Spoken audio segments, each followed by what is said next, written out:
Cela fait maintenant 3 semaines que j'utilise l'application Facebook.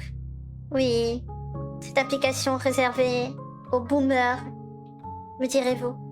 Certes, mais je préfère l'utiliser quand même. Et puis entre nous, je n'ai que faire des remarques des autres. Personnellement, j'adore cette application.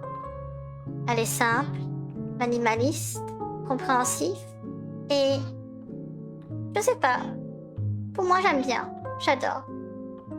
Et comme je vous ai dit, je n'ai que faire des remarques des gens. De toute façon, on va se dire les choses, on va être honnête. Mais j'utilise Facebook juste pour discuter avec ma famille, pour partager des photos, des vidéos. Tiens, en parlant des vidéos, je regarde souvent des petites vidéos, des posts postés par d'autres utilisateurs, utilisatrices.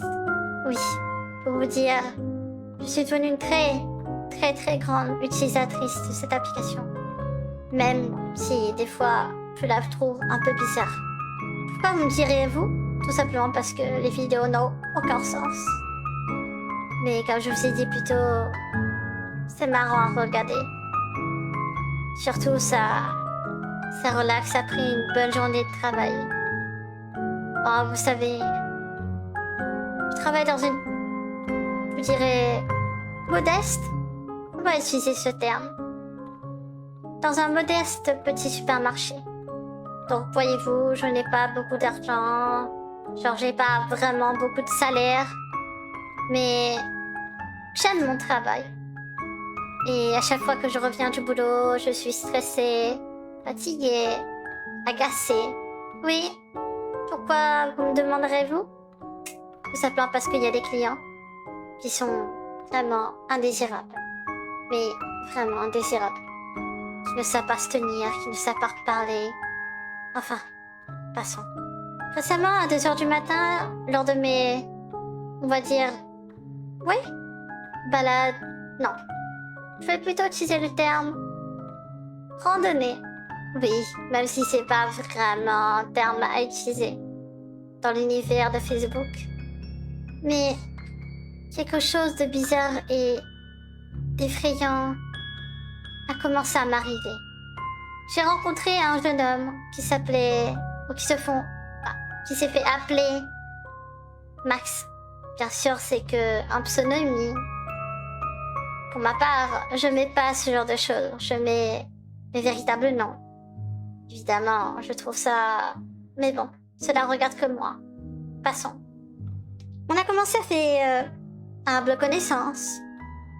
Il avait, à ce qui paraît, la trentaine. Évidemment, moi, j'en avais, dans les 25. Mais passons. On a commencé à discuter, on est devenus amis. Et c'est là où les choses bizarres commençaient à arriver. Depuis quelque temps, je me sens observée quand je reviens du travail. Je me sens épiée, suivie. Le pire, c'était au niveau de ma chambre. Plus précisément au niveau de la fenêtre. Malgré que j'ai laissé les rideaux, ça n'a aucun effet. C'est toujours les mêmes sensations. Épiement. Je me sens observée, mal à l'aise, malade. J'ai commencé à recevoir des messages bizarres de la part de Max. Surtout des images bizarres. Des images de mon quartier, de mon jardin. Et le plus troublant, de lui tenant un couteau dans la main, juste devant ma porte d'entrée. Donc, qui que vous soyez, ne discutez plus jamais avec personne à 2 heures du matin, car sinon, ils vous poignarderont, ils vous videront de votre sang, sans que vous le sachiez.